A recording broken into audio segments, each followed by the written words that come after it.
নমস্কার বন্ধুরা, আশা করছি তোমরা সবাই খুব ভালো আছো। তো প্রকৃতিকে তো আমরা সবাই খুব ভালোবাসি। তো দেখো এই প্রকৃতির একটা বিরল দৃশ্য কখনো সখনো দেখা যায় বর্ষাকালে। এগুলো সবসময় তো দেখা যায় না। দেখো রামধনুটা কত সুন্দর দেখা যাচ্ছে। তোমরা কে কে রামধনু দেখেছো কমেন্ট করে অবশ্যই বলো।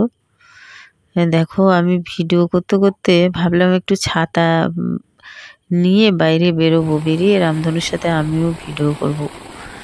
যে আমি গেলাম মাঠে, নেমে অমনি দেখি রামধনু উদাও, বৃষ্টি নেমে গেছে। তো আমি আর কি করব, সেই তো ভিজতেই হবে। ছাতায় তো আর এই বৃষ্টি মানাবে না, এত জোরে বৃষ্টি এসে। তা একটু ছাতা ফেলে দিয়ে আবার বৃষ্টিতে নাচানাচি করলাম, আর কি করবো।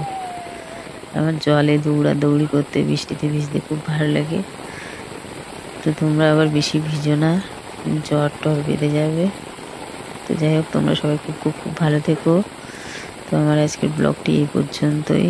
দেখো রামধনুটা উপভোগ করো। অনেকে হয়তো অনেক বছর বছর আগে দেখেছে,